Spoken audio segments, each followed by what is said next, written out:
Nissan Qashqai J11, 2014 to 2022, service light reset in 5 easy steps. 1. Turn the ignition on by pressing the start-stop engine button. 2. Use the left and right arrow buttons on the left side of the steering wheel to get to settings. 3. Press OK button to select settings. 4. Then select maintenance and then service.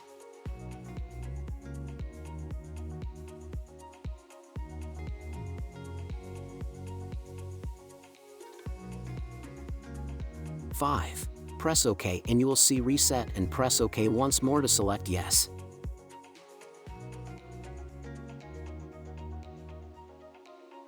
After the reset, you can see the number of kilometers to be covered until the next oil change reset.